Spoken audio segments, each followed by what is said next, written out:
evening. What do you want to do tonight? Same thing we do every night, Pinky. Try to take over the world. How easy is it to get up in the morning when you know you're not doing all that it takes? It's not very easy at all.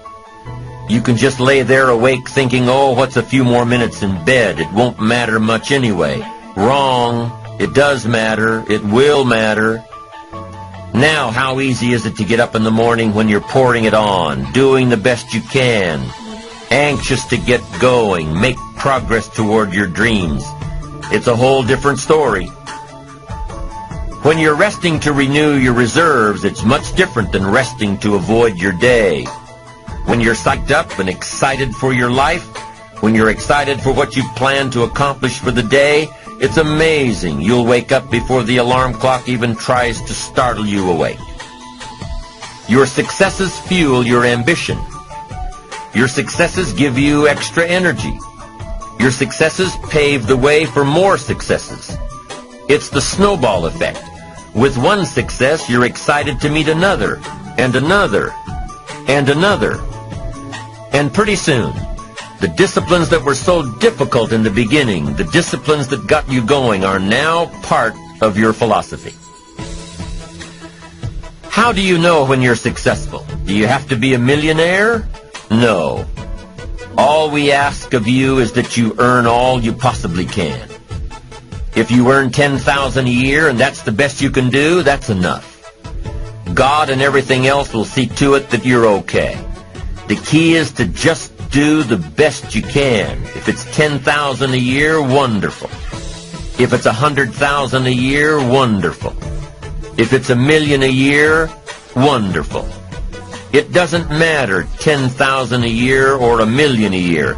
It doesn't matter as long as you've done the best you possibly can. Earn the most you possibly can. Be the most you possibly can. And here's why. The essence of life is growth. The essence of life is growth, to do the best you can. And here's what's interesting. Humans are the only life form that will do less than they possibly can. Humans are the only life form that will settle for less. Every other life form except human beings strive to its maximum capacity. How tall will a tree grow? Approximately. As tall as it possibly can. You never heard of a tree growing half as high as it could. No, trees don't grow half. Trees send their roots down as deep as possible, stretch their limbs up as high as possible, produce every leaf possible and every fruit possible. As a matter of fact, you never heard of a human physically growing half. We keep growing until we're done. Now that's a part of life we can't control. It's genetically coded. And that's probably why we keep growing till we're done. Because we can't control that part. It's the rest of our growing that we control. The growing of our minds, the expansion of our minds, that we can control. And that's what tends to get away from us. All life forms inherently strive to their max except human beings. Now, why wouldn't human beings strive to their maximum possibility? Here's why. Because we've been given the dignity of choice.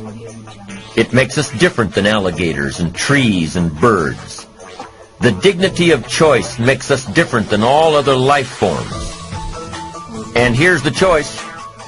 To become part of what we could be, enough to get by, or to become all that we can be.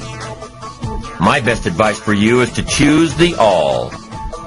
Earn all you can. Make all the friends you can. Read as many books as you can. Develop as many skills as you can. See as much as possible. Do as much as possible.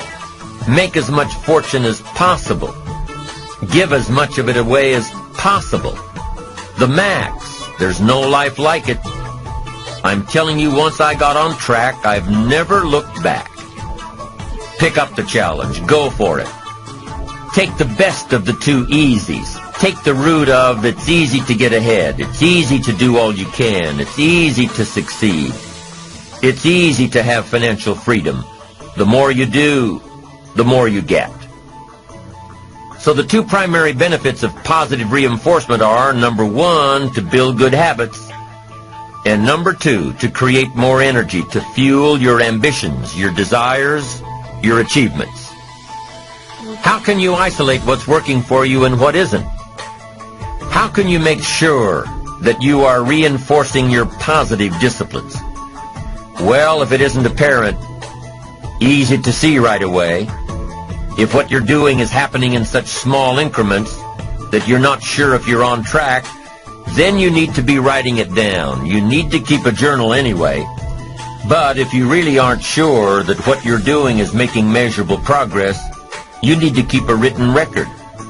You need to write down everything that may be relevant in your day. What you did, who you saw, what you felt, how it may or may not affect you now and in the future. The best way to track your activities of the day is to write them down. The best way to track your activities of the week is to write them down. The best way to analyze your progress through the year is to have written it down. Why? So you can look back on it. Because by keeping a written record of your life, you will be more accountable.